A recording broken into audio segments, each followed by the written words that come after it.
As chairman of Guardian Lima, I'd like to welcome everyone here this afternoon to today's event.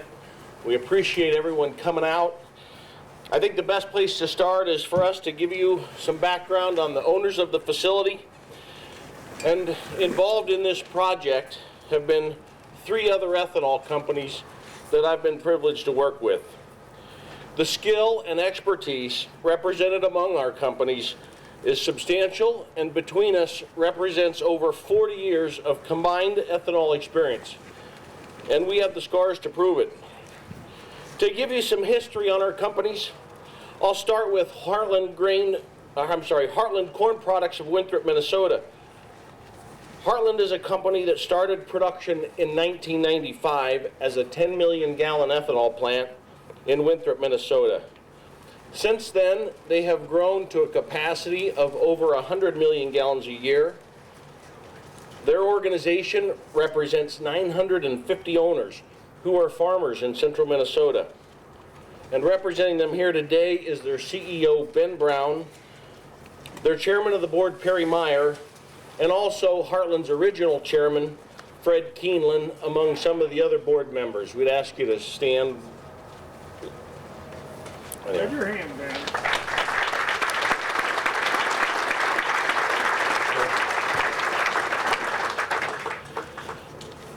The second owner represented today is Chippewa Valley Ethanol Company in Benson, Minnesota.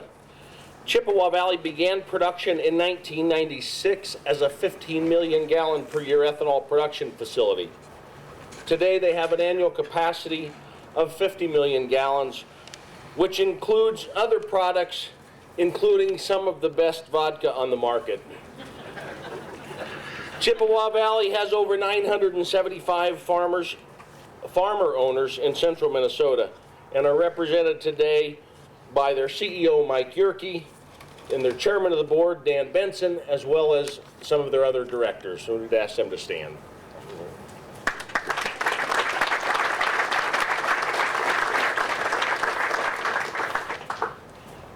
The third owner represented here today is the one that I work for, Kappa Ethanol, LLC. We began production in 2003 as a 40 million gallon per year ethanol production facility and expanded it in 2006 to 60 million gallons. In addition to our expansion of our ethanol facility, we've also expanded our business through the acquisition of grain handling facilities. We have over 485 farmer unit holders, and actually about 1% of our shares are held by Ohio farmers. Representing Kappa today is our chairman, Paul Kinney, other board members and staff.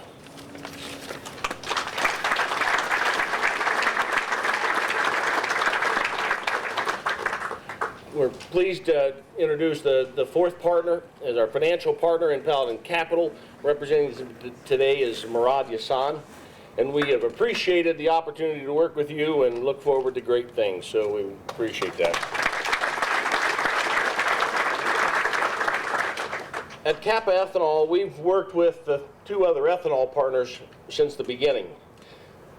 As an important part of our business model here, as well as our business model at Kappa, is to maintain a presence throughout the entire value chain of ethanol. That includes grain origination, ethanol production, and also ethanol marketing. Through the work of the 3 ethanol companies here, as well as 9 other ethanol facilities in the United States, we've worked to grow our ethanol marketing company, named Renewable Products Marketing Group, into the 3rd largest ethanol marketer of the United States. And today we market over 1.1 billion gallons of ethanol annually throughout the United States, along with distillers' grains and corn oil, which is extracted through the process. Annualizing sales over $3.5 billion. While there are a lot of differences between our 3 companies, the similarities are overwhelming. Each one of our companies was started with a similar philosophy that our owners shared, which was to find ways to add value to the products they produce.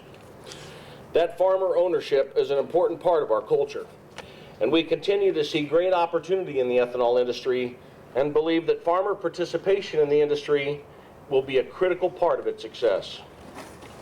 Our model of collaboration has served us well, and in 2009, we, along with 5 other ethanol plants, including Heartland and Chippewa Valley, purchased the 100 million gallon ethanol production facility in Janesville, Minnesota.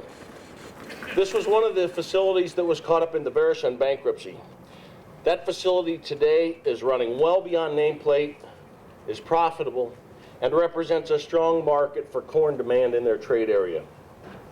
We learned much through the startup of that facility, not as much about the production process, but we understand the work involved in earning back the trust of our customers, community, and our stakeholders. The ethanol industry is exposed to a lot of volatility, and we understand that, and that's why we understand the need for a well-capitalized company, one that has sound technology and focuses on process improvement. That's why the owners have invested over $30 million in this site. Here in Lima, we believe that we have a technology that is sustainable and one that we can build on. I want to thank Dave Vandergren and Ryan Hennis of ICM, who have been working on the technology from the beginning. Where's Dave Vandergren?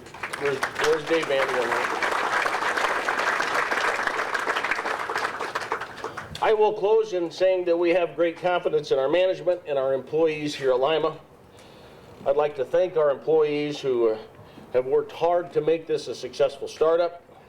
I would also like to thank the mayor and other city officials who have worked with our company to allow the transformation that's taken place at this facility. So, thanks again for coming.